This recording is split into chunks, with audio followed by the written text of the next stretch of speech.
পকেটে মাত্র 51 কোটি রুপি নিয়ে সৌদির টিকিট কেটেছিল শাহরুখের দল কলকাতা নাইট রাইডার্স। 6 জন প্লেয়ার রিটেইন করলেও কিনতে হবে মিনিমাম আরো 12 জন। ব্রিফকেস ভর্তি টাকা নিয়ে আসা বাকি ফ্র্যাঞ্চাইজিগুলোর সাথে টক্কর দিয়ে ভালো খেলোয়াড় দলে নেয়াই ছিল ডিফেন্ডিং চ্যাম্পিয়নদের মূল চ্যালেঞ্জ। মেগা অকশনের প্রথম দিনটা কেমন কাটলো শাহরুখের দলের?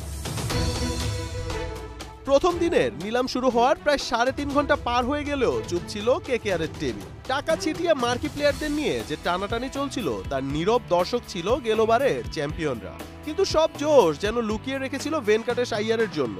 গত সিজনে কলকাতার হয়ে দারুণ খেলা আইয়ারকে যেন কোনো অবস্থাতেই ছাড়তে রাজি নয় শাহরুখের দল কলকাতা নাইট রাইডার্স। অনেকটা সময় লড়াইয়ের পর নিজেদের পুঁজির প্রায় অর্ধেক দাম দিয়ে ভেনকাটেশ আইয়ারকে দলে নেয় কলকাতা। এরপরে শুরু হয় কেকেআর ম্যাজিক। প্রথম দিনের অকশনে একে একে 7 জন প্লেয়ারকে দলে ফিরিয়েছে তারা। তবে আইয়ারের জন্য এত টাকা খরচ করাটা অনেক ক্রিকেট বিশ্লেষকই ভালোভাবে নিতে পারছেন না। ইএসপিএন ক্রিক ইনফোকে দেয়া এক সাক্ষাৎকারে হায়দ্রাবাদের সাবেক কোচ টম মুডি জানিয়েছেন তিনি কলকাতার এমন ডিসিশনে অনেক অবাক, কারণ কেকেআর চাইলে ভেনকাটেশ আইয়ারকে রিটেইন করতে পারত এবং এতে তাদের খরচটা আরো কম হতো। অনেকে আবার এই যুক্তিও দিচ্ছে যে ভেনকাটেশের দামে কলকাতা হয়তো কেএল রাহুল এবং ডেভিড মিলার দুজনকেই দলে নিতে পারতেন। তবে সকল যুক্তি তর্ককে পেছনে ফেলে প্রথম দিনে প্রায় 41 কোটি রুপি খরচ করে 7 জন প্লেয়ার কিনেছে কলকাতা।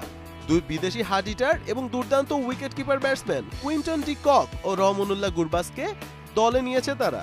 এছাড়া স্টার্কের স্থলাভিষিক্ত হিসেবে আফ্রিকান ফাস্ট বোলার অ্যান্ড্রিক নকিয়াও আছে কেকেআরের ডেরায়।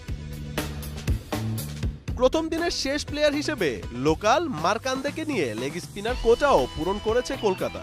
শেষ দিনে কেকেআরের কাছে আছে 10 কোটি রুপি। দলে নিতে পারবেন ম্যাক্সিমাম আরো 12 জনকে। ডিফেন্ডিং চ্যাম্পিয়নরা অবশ্যই চাইবে কম মূল্যে ইয়াং ট্যালেন্টেড প্লেয়ারদের সাইন করতে। দ্বিতীয় দিনে কলকাতার প্ল্যান কতটা কার্যকর হবে তা জানতে চোখ রাখতে হবে সৌদির মেগা অকশনে। মোহাম্মদ